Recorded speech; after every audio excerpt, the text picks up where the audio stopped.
me in prison for 12 years in the state of Ohio. What city were you in? Outside of Columbus, a place called Washington Courthouse.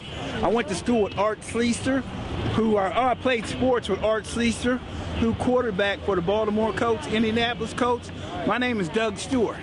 And after I got burned by a black kid at 8 years old, he kicked gasoline into my chest and stomach and it spread all over my body. I grew up to be the strongest man in the state of Ohio. So strong and tough because I was the best athlete in tennis, basketball, football, and I pitched no-hitters in baseball. They didn't want me to be a rich man, so they put me in prison for 12 years, wrongfully, unjustifiably, just to keep me from being successful in life. I've been trying to tell my story about these criminal law enforcement like Roanoke, Virginia, in the state of Ohio, and America's Secret Service, FBI, White House, Republicans, Democrats don't want to deal with the truth about criminal law enforcement in America against me and probably many, many others. Name's Douglas Stewart. We need help in America. Obama, George Bush, Farrakhan, what's up? You know what I mean? Yeah, Mansfield Prison, when they put me in illegally in the state of Ohio, they put me in prison for 12 years, and Mansfield Prison was like some type of stadium castle, to where there's a lot of high-level steel stairs, and sometimes in the stair levels they had gates where they could lock the doors and people could spit on you, throw stuff at you, and you couldn't get at them because you're locked in. You know what I mean? I had that happen to me a couple times where some inmates threw stuff at us, spit on us, and we couldn't catch them because we were locked inside a stairwell. What's the craziest thing that you saw happen in Mansfield? People getting thrown off the stairs, 2 and 3 levels up. That's the craziest thing I saw in Mansfield, you know what I mean? Now, Mansfield also had levels. So in some areas, people could actually throw TVs that they had in their cells over the levels, try to hit people in the head on the lower floors. Yeah, I saw the guards had like little guard shacks with roof stops on them. So right, yeah, so nobody could throw anything at them. And would you mind telling me why you ended up in Mansfield? Why I ended up in Mansfield, truthfully, is because racism was very strong in the state of Ohio when I was put in prison, and the criminal white Republican law enforcement that I feel satanic didn't want to see me be successful as a young black man. Because after I got burned by fire by another black kid at 8 years old, and he was 14, I grew up to be the strongest man in the state of Ohio. Nobody could beat me up. White, black, police, whoever. I whooped everybody. So the main law enforcement, Republican criminals, didn't want me to be rich. So they put me in prison for nothing to stop me. And I've been telling America I can't get justice. And where did you go after Mansfield? I went from Mansfield, I went to Lebanon. I've been from Mansfield to Lebanon. I was in another place outside of Lebanon. I forget the name of it. And I was even in another spot I was in Chillicothe, Mansfield, Chillicothe, Lebanon to LECI. And there was one other spot I can't remember because it's been so long ago.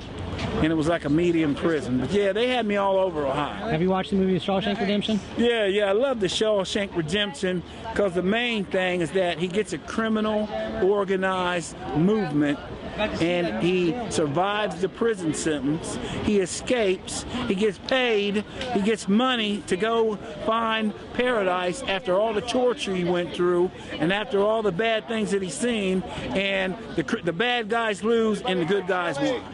Watching the movie Shawshank Redemption, was it cool for you because you were like, hey, I recognize that, and I've been there, and I recognize those cell blocks? And without a doubt. I didn't recognize the actual prison scene because they had a lot of it camouflage, you know, but the system itself, where the guards are the criminals, you know what I'm saying, and a lot of the inmates are victims. Even if you're innocent, it don't matter once you get behind them doors, you know what I'm saying?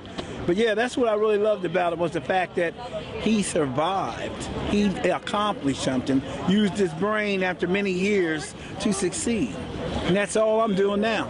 Same thing. What are you doing now? I'm telling my story to the end of time in America to try to get some compensation for all the popularity and the money I lost not being allowed to be like my buddy Art Schlichter, a #1 football player for the Baltimore Indianapolis Colts, because he quarterbacked for Baltimore Colts and then they changed over to Indianapolis Colts. I was just as good or better than Art Schlichter at everything. He failed in basketball. I didn't. I never had a chance. Okay. Can you hold up your tennis rackets and tell me about playing tennis? Yeah, well, in my tennis days, I always wanted to get Bjorn Borg. Bjorn Borg, the Swede, because I had an uncle that played good tennis, and I played a good tennis with a lot of other people in the state of Ohio, and the top spin lob and the smash and the serve was my best shots back in the days. And we're talking about the 70s and the 80s. The top spin lob, the smash, and of course the ace serve. I hit real hard because I'm a big guy. I used to run 30 miles too. So that's a little different for me. Talking to a guy who's been in prison for 12 years who plays tennis. Is that very unusual? Well, for me, I'm an unusual guy. I've never been normal ever since I was burned as a child. I never could fit in with children who didn't have scarred skin. No matter what color they are, I didn't feel the same. I felt like Freddy Krueger or Frankenstein. So I had to be super strong, super tough, super cool just to fit in. Who are some of your favorite tennis players today? Well, I like Federer and what's the other guy that was good before Federer?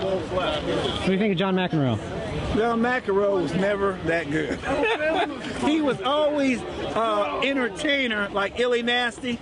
Him and Illy Nasty were entertainers on the court, but as far as their game, they could never beat Bjorn Borg.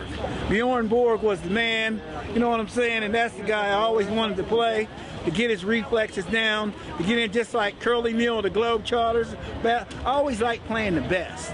Bjorn Borg was the best. Curly Neal was the best dribbler back in the days of the Globetrotters, you know what I'm saying? Jimmy Brown, the best football player from the Cleveland Browns, you know what I'm saying? Well, tell me about Occupy DC. Are you down here to support the movement? Oh yeah, of course, because Occupy DC is the grassroots movement in the world for good fighting evil.